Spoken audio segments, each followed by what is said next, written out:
All right, Bart the bicycle rider, and soon Bart the global traveler. So I'm here at the Gulfport Biloxi International Airport, and I was just filling out my international travelers certificates, and I'm going to be taking my bicycle with me. So I'm going to do a little video on what it's like to travel with a bicycle, how to travel with a bicycle over to Europe, because I know I've got a lot of questions about that. So I have heard that Delta Airlines is very, you know, bicycle friendly. So I just stopped in and I asked them about it, and they seemed very helpful and very, they made it seem very easy. As long as I've got the bicycle in a case, and I did ask if I could put my helmet, my shoes, you know, a lot of that stuff that's hard to travel with. A lot of times I don't travel with my bicycle, but I have traveled with my helmet and my shoes, and it just takes up a lot of room in a backpack. Basically, I can travel the world in a backpack, and I've done it, but carrying a bicycle is, I'm a little bit stressed out about it. Sometimes my connecting flights, it seems like I'm having to run through the airport, and I'm a pretty fast runner, and it's been a good thing because I've barely made it. I remember last time I flew into Paris, I left I was flying out of Paris. I had to run. I mean, literally, they were calling me on the intercom, Bart Luther. And it's hard making it through some of these airports, even as a pretty good athlete and a guy that travels light.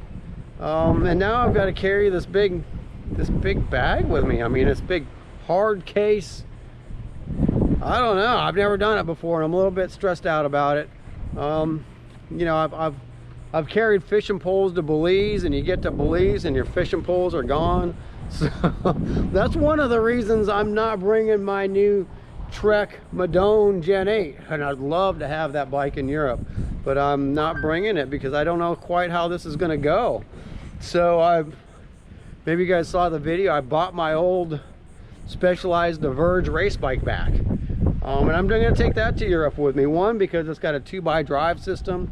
Probably be doing more road riding than gravel riding, but in case I find a gravel event or something while I'm over there, you know, I'm really hooked on this gravel thing, and I'd like to do a gravel event. Or when I was over there in Switzerland a few months ago, I met a group of firemen that are gravel riders, and I met them at the little coffee bar called Tete de Course in Switzerland, and I plan on going back to the Tete de Course and hanging out. So I wanted to bring a bike that could do both, and I think the Specialized Diverge is going to be good for that.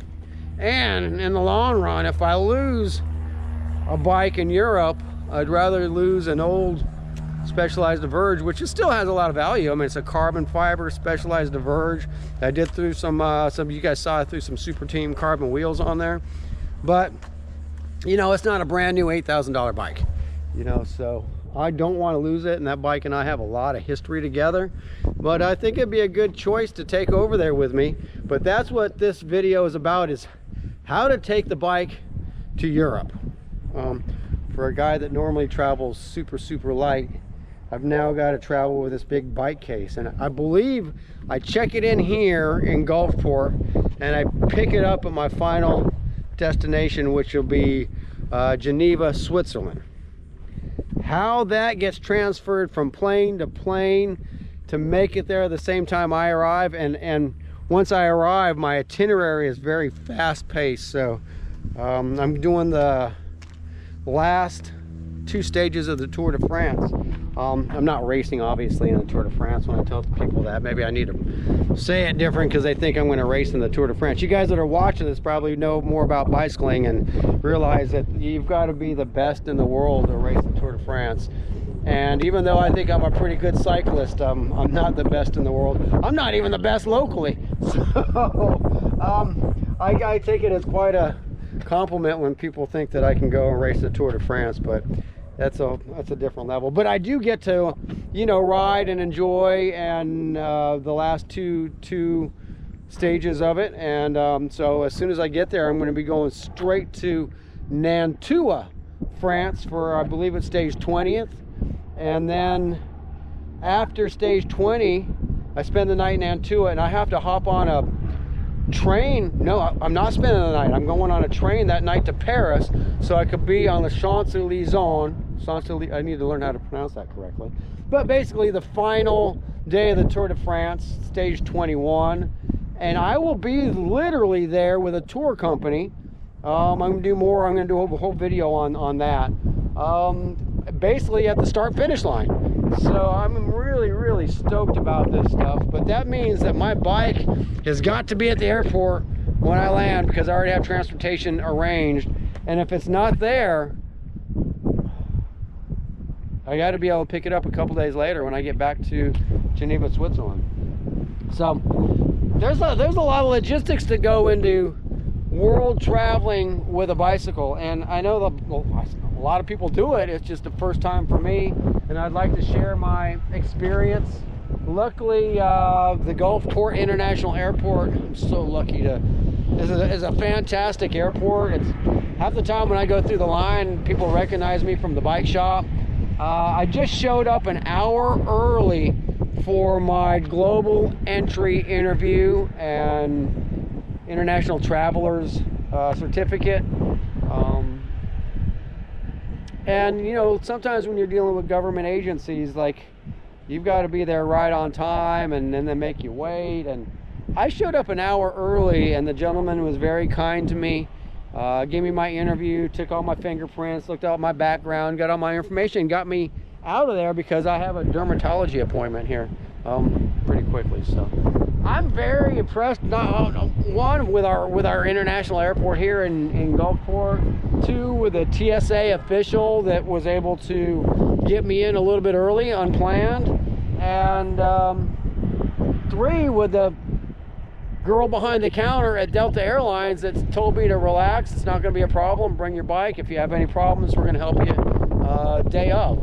So far, Delta has been very advantageous. Been very friendly when it comes to bringing a bicycle. I'll let you know how it goes throughout the trip, but if anybody has experience with Delta Airlines and bringing a bicycle, or if anybody's made the trip from Gulfport to Geneva, Switzerland with a bicycle and has had success, let me know.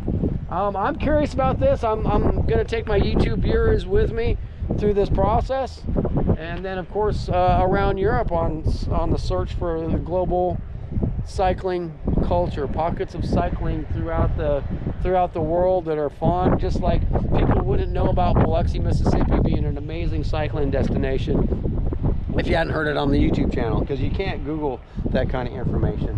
Tête de Course, you know, the coffee bar in Nyon, Switzerland that I ran into is such an amazing place. I'm traveling halfway across the globe to go back there, and that's what cycling tourism does, you know. So anyway, guys, I'm gonna get out of the airport, stop this video for now. I'll let you know more on how it goes trying to carry a bicycle to Europe. And any advice from my YouTube viewers that have done something similar, please let me know before I leave out of here on Wednesday. So thank you guys. Bart from Bicycle Rider YouTube, trying all kinds of new things with this channel to showcase cycling lifestyle, and sometimes getting your equipment from point A to point B is a big part of the equation, and that's what I'm getting ready to do. And of course, I could rent bikes, but I'm going to be there for a little while, and it's hard to rent a bike everywhere you go. I'm going to land and ride, and sometimes it's hard to arrange that when you're doing rentals. So I'm bringing my own bike, and I'm going to let you know how that goes. And Delta, so far, thank you for being so kind to me. We'll see how it ends up.